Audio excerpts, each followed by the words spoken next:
जय हिंद। बहुत बहुत स्वागत है फिर से आप लोगों को एक नए वीडियो में। दोस्तों, यदि आप हमारे चैनल पर नए हैं तो चैनल को सब्सक्राइब कर लीजिए और बेल आइकन को प्रेस कर लीजिए।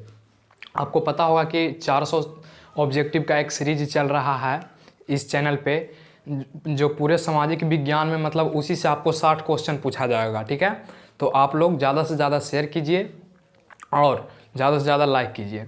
दोस्तों, इस चैनल के माध्यम से आपको ऑब्जेक्टिव अभी सिर्फ एग्ज़ाम तक ही कराया जाएगा। ठीक है, ताकि एग्ज़ाम में मतलब जितना ऑब्जेक्टिव इसमें हम कराएंगे उतना से ज़्यादा नहीं आपको पूछेगा आर्ट्स में। ठीक है, तो चलिए वीडियो में बने रहिए और वीडियो को अंत तक देखिए ताकि एक भी ऑब्जेक्टिव एग्ज़ाम में ना छूटे। ठीक है, तो चलिए दोस्तों अब बढ़ते हैं हम अपने क्वेश्चन की ओर और पढ़ते हैं क्वेश्चन नंबर पहला। क्या हमसे क्वेश्चन बोल रहा है, क्या क्या उसका ऑप्शन दिया गया है। क्वेश्चन नंबर पहला में बोला गया दोस्तों कि युद्ध और शांति पुस्तक किसने लिखी थी। मतलब कि एक किताब था युद्ध और शांति। देखिए, युद्ध और शांति नामक पुस्तक जो लिखे थे, कौन लिखे थे। आपके पास ऑप्शन है बिस्मार्क, टॉलस्टॉय, मेजनी और इनमें से कोई नहीं। आप अपने माइंड में सोचिए, आप हिस्ट्री पढ़े होंगे तो उसमें ये पढ़ने के लिए आया होगा कि जो युद्ध और शांति पुस्तक है वो कौन लिखे थे। जरा सोच के कमेंट बॉक्स में इसका आंसर आप लोग फटाफट छापिए कि इसका आंसर क्या होगा। तो दोस्तों यहाँ पे आपको ऑप्शन देख लिए क्या क्या है, बिस्मार्क, टॉलस्टॉय, मेजनी और इनमें से कोई नहीं। अब तो आशा हो गया होगा कि आप पढ़े होंगे तो आपको पता चल गया होगा कि इसका आंसर क्या होगा। तो चलिए यहाँ पे जो सही उत्तर होगा टॉलस्टॉय होगा, यानी टॉलस्टॉय जो व्यक्ति थे लिखे थे युद्ध और शांति नामक पुस्तक। ओके, अब बढ़ते हैं question number next. Question number next में बोला कि विश्वव्यापी आर्थिक संकट, ठीक है, कब प्रारंभ हुआ था। मतलब कि जो आर्थिक संकट आई थी, आर्थिक रूप से सभी देश मतलब कमजोर हो चुका था आर्थिक रूप से, किस वर्ष आया था। ठीक है, तो यहाँ पे ये बोला गया आपके पास ऑप्शन है 1914, 1918, 1291 और 1929 ईस्वी। हमको पता है कि 1914 ईस्वी में प्रथम विश्व युद्ध हुआ था, 18 में खत्म हो गया था। उस समय तो आर्थिक स्थिति कमजोर नहीं था, तब तो सब युद्ध लड़ा था। तो आपके पास 4 ऑप्शन है, माइंड में सोचिए और बताइए कि विश्वव्यापी आर्थिक संकट कब प्रारंभ हुआ था। तो आपको पता होना चाहिए, इसका सही उत्तर होगा भाई जी डी, यानी विश्वव्यापी आर्थिक संकट 1929 ईस्वी में प्रारंभ हुआ था। ओके, अब बढ़ते हैं क्वेश्चन नंबर नेक्स्ट में और देखते हैं अखिल भारतीय ट्रेड यूनियन की स्थापना कब की गई। जो अखिल भारतीय ट्रेड यूनियन था उसका स्थापना किस वर्ष हुआ, ये कह रहा है क्वेश्चन में आपसे। ऑप्शन दिया गया 1848, 1920, 1916 और 1912। तो 1912 तो होगा नहीं, 1916 भी नहीं होगा, 1848 तो बड़ी दूर के बात है, यानी 1920 में। ठीक है, सही इसका उत्तर होगा 1920 ईस्वी। अखिल भारतीय ट्रेड यूनियन की स्थापना 1920 ईस्वी को किया गया था। ठीक है, यानी उसी वर्ष में हुआ था, कोई भी मंथ में। ठीक है, कहा गया अगले कहा गया दोस्तों कि रंग भेद, जैसे चमड़ी के आधार पर एक अमेरिका में रंग भेद की नीति अपनाया गया था लोगों के द्वारा कि तुम गोरा हो, तुम काला हो। इस प्रकार से एक अमेरिका में ये चला था, मतलब एक दूसरे से होता ना, जो चला था। ठीक है, तो रंग भेद नीति के खिलाफ आवाज़ किसने उठाई। मतलब कौन से ऐसे व्यक्ति थे जो रंग भेद के खिलाफ अपने आवाज़ उठाए थे कि रंग भेद के खिलाफ नहीं, मतलब नहीं होना चाहिए। जैसे गोरा वाला था जो काला को मारता था, काला वाला था जो गोरा को मारता था, उसके जगह पे चल जाता था। तो वही रंग भेद के नीति के खिलाफ किसने आवाज़ उठाई। आपके पास ऑप्शन है मार्टिन लूथर, बी में है महात्मा गांधी और सी में है बिपिन चंद्र पाल। तो देखिए, महात्मा गांधी को रंग भेद से कोई मतलब नहीं था, मतलब किनको था, तो मार्टिन लूथर के था। ठीक है, आपको याद रखना है कि रंग भेद नीति के खिलाफ मार्टिन लूथर ने सबसे पहली बार आवाज उठाए थे। चलिए अब आगे बढ़ते हैं कि धर्म को समुदाय का मुख्य आधार मानने वाले व्यक्ति को क्या मानते हैं। मतलब वैसा व्यक्ति जो धर्म को ही, ठीक है ना, धर्म को ही समुदाय का मुख्य आधार मानता है कि नहीं, धर्म जो है समुदाय का मुख्य आधार है। तो यहाँ पे ध्यान दीजिएगा, आपको पास ऑप्शन है जाति। यदि जाति को हम मुख्य आधार मानेंगे तो जातिवाद हो जाएगा। धर्म को हम मानवे नहीं करेंगे कि कोई सब धर्म बराबर, जैसा कि एक आर्ट्स में आपको क्वेश्चन आएगा कि इंडिया कैसा मतलब राज्य है धर्म को लेकर। तो याद रखना कि इंडिया जो है धर्मनिरपेक्ष राज्य है। यहाँ पे संविधान में ही कहा दिया गया है कि इसमें कोई धर्म को प्राधान्य नहीं दिया गया है। ठीक है ना, तो उसी प्रकार से धर्मनिरपेक्ष कोई धर्म को नहीं मानेगा। जातिवाद एक जाति के बढ़ावा देगा तो जातिवाद बोलेंगे, और जो धर्म के बढ़ावा देगा, देखिए धर्म को समुदाय का मुख्य आधार मानने वाले व्यक्ति को क्या कहते हैं, यहाँ पे कहते हैं। तो याद रखिएगा कि धर्म के आधार पर मानने वाले व्यक्ति को मुख्य आधार को हम सांप्रदायिक कहते हैं। ठीक है, ओके, जैसे दंगा उंगा होता है ना हिंदू मुस्लिम में, तो हम बोलते हैं सांप्रदायिक दंगा, यानी एक संप्रदाय से दूसरे संप्रदाय में युद्ध हो गया, उसको हम सांप्रदायिक बोलते हैं। ठीक है, एक धर्म से दूसरे धर्म का जब युद्ध होता है तो उसको उसको हम सांप्रदायिक बोलते हैं। तो यहाँ पे याद रखिएगा कि धर्म को समुदाय का मुख्य आधार मानने वाले व्यक्ति को हम क्या बोलते हैं, तो जातिवाद नहीं बोलते हैं। जो जाति का मुख्य आधार मानेगा उसको जातिवाद बोलेंगे, और जो धर्म को मानवे नहीं करेगा उसे धर्मनिरपेक्ष कहेंगे, और सांप्रदायिक कहते हैं जो धर्म को मुख्य आधार मानता है। तो चलिए आशा करते होंगे कि यहाँ तक समझ गए होंगे दोस्तों। क्वेश्चन नंबर 22 तक हो गया, बढ़ते हैं क्वेश्चन नंबर 23 की ओर। ओके,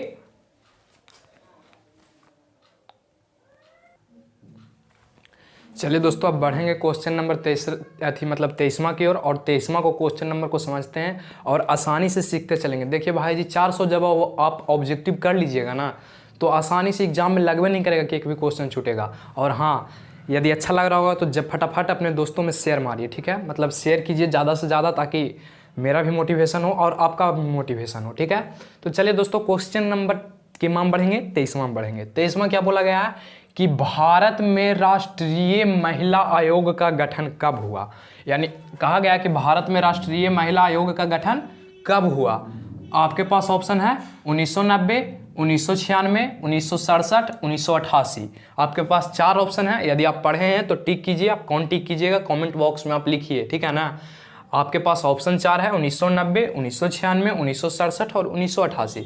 तो यहाँ पे सही आंसर भारतीय महिला कि राष्ट्रीय महिला आयोग का जो गठन हुआ था भारत में 1990 ईस्वी में हुआ था, ठीक है। उसके बाद नेक्स्ट क्वेश्चन में बढ़ते हैं। नेक्स्ट क्वेश्चन ने कहा कि भारत में संविधान सभा का गठन कब हुआ। जब भारत में संविधान बन रहा था तो इसका गठन इसका कब सोचा गया कि संविधान को होना चाहिए, किस वर्ष सोचा गया। तो आपके पास ऑप्शन है 1945, 1946, 1947, 1900 कितना है 44। तो आपको याद रखना है कि भारत में संविधान सभा का गठन हुआ था 1946 ईस्वी में, और भारत देश आज़ाद हुआ था 1947 ईस्वी में। ये भी आपको याद रखना है, ठीक है। संविधान कब लागू हुआ था पूरे देश में, तो 26 जनवरी 1950 ईस्वी को लागू हो गया था। बनाने में कितना टाइम लगा था, तो 2 वर्ष 11 महीना 18 दिन इसको बनाने में टाइम लगा था संविधान को। तो इतना बात को आप याद रखिएगा। बढ़ते हैं क्वेश्चन नंबर नेक्स्ट में। कहा गया कि तेलंगाना राज्य का गठन कब हुआ। जो तेलंगाना जो हैदराबाद से अलग उसका शायद राजधानी है, तो वो राज्य कब बना तेलंगाना। अब शायद तो हट गया है तेलंगाना, लगता है ना, हट गया है। तो कब इसका ये तेलंगाना राज्य बना कब। आपके पास ऑप्शन है 2 जून 2014, 3 जून 2014 और इनमें से कोई नहीं। तो आपको याद रखना है कि तेलंगाना राज्य का गठन 2 जून 2014 ईस्वी को हुआ था।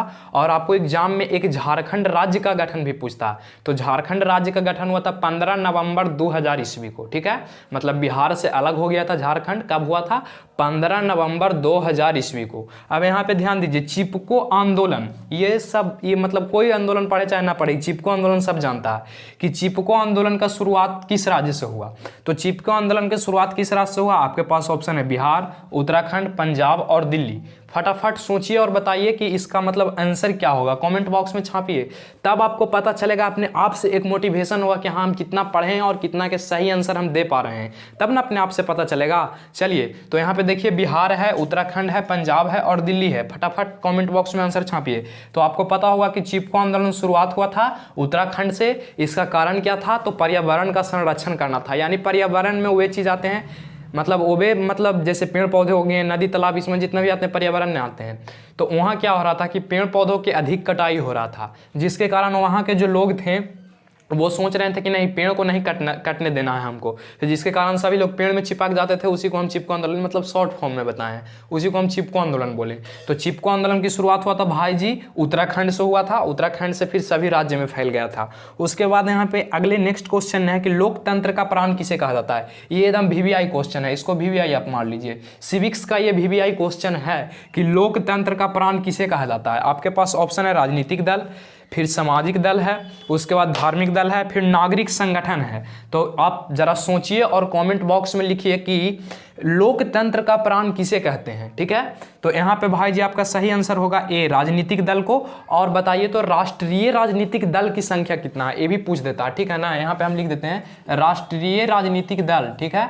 राष्ट्रीय राजनीतिक दल के संख्या भाई जी कितना है, तो राष्ट्रीय राजनीतिक दल के संख्या आपको पता होना चाहिए कि 6 है। ये भी पूछ देता है कि भारत में राष्ट्रीय राजनीतिक दल की संख्या कितनी है। तो भारत में राष्ट्रीय राजनीतिक दल की संख्या कितनी है, 6 है। तो इसका एक स्क्रीनशॉट आप लोग कर लीजिए ताकि याद रहे, नहीं तो 1-2 बार बैक करके भी देख सकते हो। तो बढ़ते हैं नेक्स्ट क्वेश्चन में। 27 तक आप लोग को समझ में आ गया होगा, आशा करते हो। बढ़ते हैं क्वेश्चन नंबर 28 में। ओके,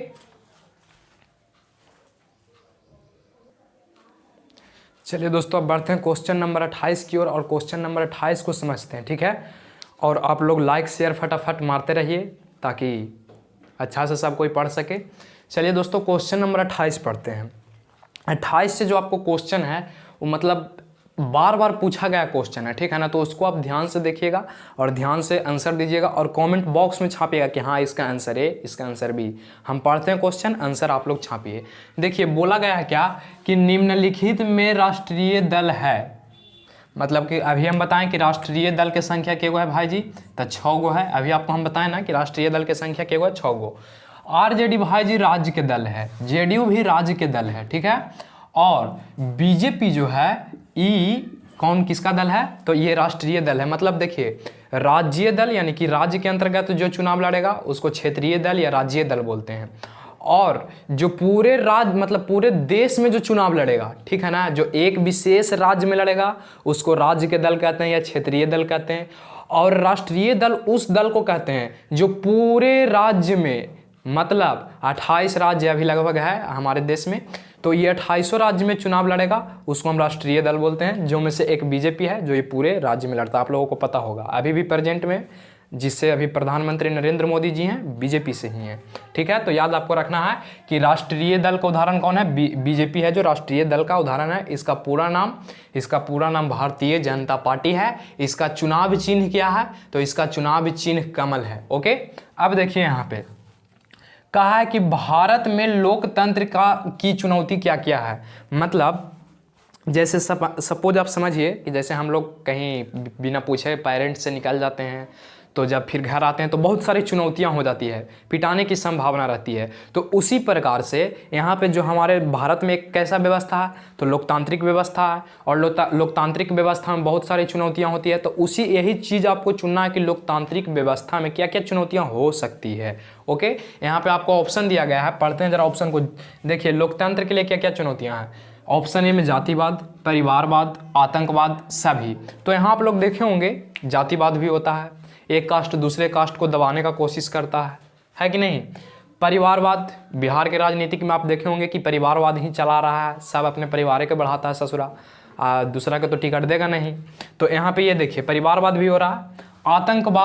आतंकवाद से तो भारत चारों तरफ से पीड़ित है, मतलब सागरों से पाकिस्तान, चीन सब बेचारा, मतलब भारत अपने देश को क्या करता है, आतंकवाद यहाँ हर समय मतलब कुछ ना कुछ घटना करते रहता था, आतंकवाद से भी पीड़ित है। यानी यहाँ पे जो होगा सही आंसर कौन होगा, सभी होगा, ठीक है। तो आपको याद रखना है कि लोकतंत्र के लिए चुनौतियाँ क्या है, ये 2 नंबर में भी पूछ सकता है। तो आपको याद रखना है जातिवाद, परिवारवाद, आतंकवाद, सभी। ओके, अब बढ़ते हैं नेक्स्ट क्वेश्चन ने। कहा कि किसने कहा कि लोकतंत्र जनता के द्वारा जनता के लिए शासन है। कौन से ऐसे व्यक्ति थे जो बोले थे, देखिए यहाँ पे क्वेश्चन को समझिएगा, किसने कहा कि लोकतंत्र जनता के द्वारा चलने वाली शासन है या उसके द्वारा चलाई गई शासन है, कौन बोले थे। ऑप्शन ए में है अब्राहम लिंकन, बी में है बिस्मार्क और सी में है रूसो। देखिए जब पढ़ा हुआ क्वेश्चन रहेगा तो आपको अंदर से एग्जाम में गुदगुदी आएगा। ई क्वेश्चन के ससुरा सब देखता था, सब हंसता है। देखिए कैसे जे कहा, किसने कहा लोकतंत्र का जनता के द्वारा जनता, ये देखेगा जनता के द्वारा जनता के लिए, और ये तो अब्राहम लिंकन बोल खुनल। तो यानी इसका सही आंसर कौन हो जाएगा, अब्राहम लिंकन हो जाएगा, ठीक है। याद रखना कि किसने कहा लोकतंत्र का जनता के द्वारा जनता के लिए शासन है, अब्राहम लिंकन बोले थे। ऑप्शन ए इसका करेक्ट आंसर होगा। क्वेश्चन नंबर नेक्स्ट में बढ़ते हैं। कहा निम्नलिखित में से कौन सा कदम लोकतांत्रिक सुधार का सूचक है। मतलब इनमें से कौन सा ऐसा जो कदम लिया गया, देखिए तो आज शिक्षा करके हम लोकतंत्र को कभी भी बढ़ा सकते हैं, नहीं बढ़ा सकते हैं। पढ़ने नहीं लगेगा दावा का काम करेगा, कम बोरी में ढोबेगा, टेक्नोलॉजी का विकास होगा नहीं होगा। तो यानी आज शिक्षा तो यहाँ होगा नहीं, एक काम खत्म। सामाजिक असमानता, सपोज सामाजिक असमानता डैट मीन्स, समझिए यहाँ पे क्या कि मतलब कोई एक वर्ग को, जैसे मान लिया जाए कि धर्म के आधार पर हम कहें तो धर्म के आधार पर ये हुआ कि सिर्फ यदि मुस्लिम को कोई बढ़ावा दे रहा है तो उसको समानता मिला हुआ है, कोई दे रहा है सिर्फ हिंदू को बढ़ावा तो भी एक प्रकार का समानता आता है। यहाँ पे असमानता कौन हो जाएगा, तो यहाँ पे पंचायती राज व्यवस्था इसमें से क्या हो जाएगा, मतलब अच्छा सूचक है लोकतांत्रिक सुधार के लिए। उसके बाद इनमें से कौन सा राज्य की विशेषता नहीं है, राज्य की विशेषता मतलब कौन नहीं है, जनसंख्या, सरकार और संप्रभुता, ठीक है। तो यहाँ पे जनसंख्या जो है इसका राज्य का कोई विशेषता नहीं है, ठीक है। तो आज के लिए बस इतना ही, मिलते हैं नेक्स्ट वीडियो में, ठीक है। Thank you.